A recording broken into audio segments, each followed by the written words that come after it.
My name is Jamie Sheldon. I'm a professional cutman and hand wrapper. I've been working with professional fighters for over a decade. I've worked with the UFC, Cage Warriors, BAMA, ACB.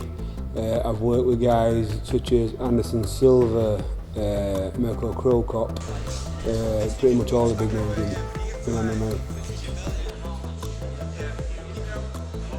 The transition from gym to ringside were basically because there was nobody around at that time that were confident enough to do it, so I just took on that role.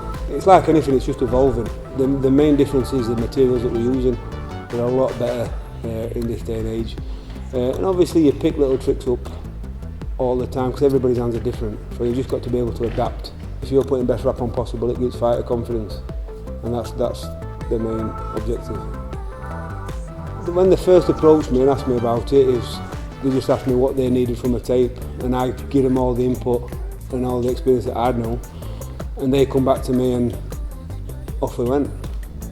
First thing is obviously the Gauze bandage and the 2.5cm zinc oxide tape. They're the two main components of a boxing hand wrap. There used to be rules on how much you could use, but all that's changed.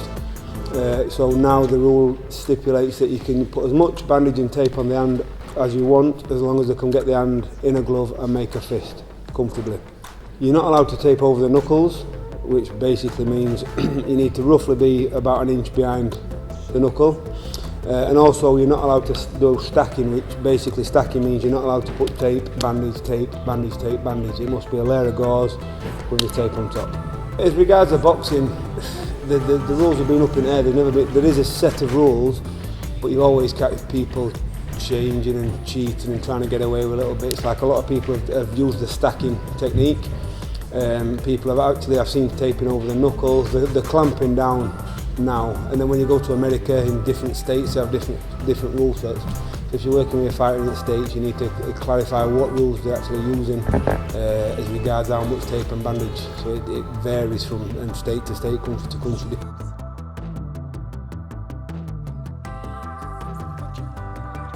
So, hand wrapping in stages. Firstly, what I've done today, I put a good coverage of gauze bandage over the wrist, making sure it's nice and covered, probably about 3 widths of the bandage coming down the arm. Then I've moved on towards the top of the hand, towards the knuckles with the bandage, and I then applied my knuckle pad, gone around that a couple of times, and then gone up and down the hand, top to bottom, covering it with gauze bandage and covering up the thumb.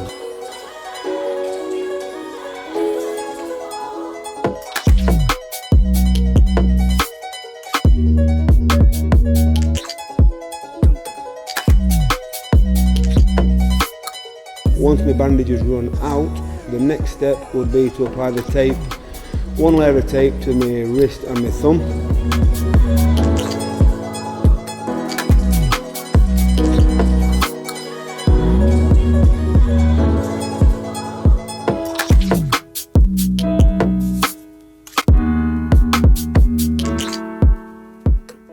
I'll then take the 3 strips and apply them between my fingers, starting with the middle one, which will then hold my knuckle pad central.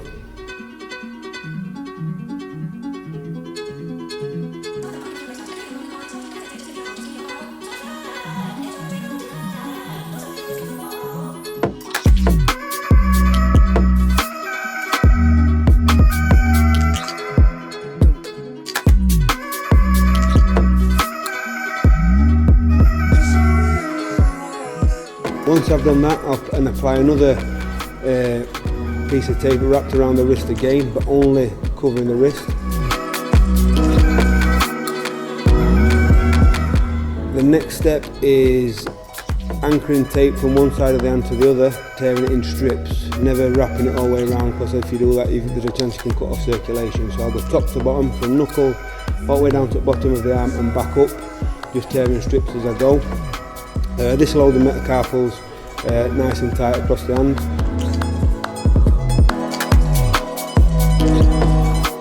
The next step is the diagonal strips, which will generally be 3 or 4 going in each direction, which adds a bit of stability to the wrist. I'll then add another set going left to right, back down the hand, from side to side.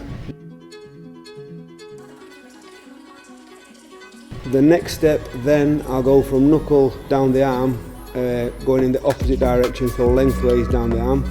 This stops any wrist rolling, so it'll stop the wrist rolling underneath or going backwards.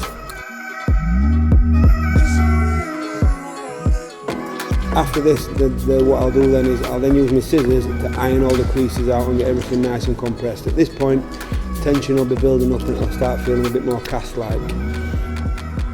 Following that, I'll then put another set of what I call clamps all the way down from the knuckles down the arm, left to right.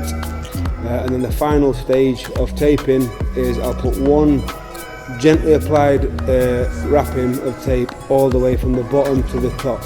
This is just to seal all the edges in and tidy everything up.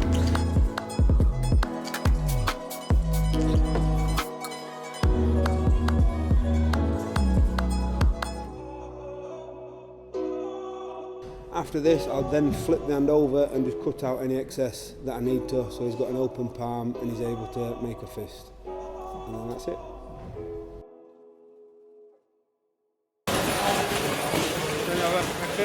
How's that? Beautiful, that'll do it.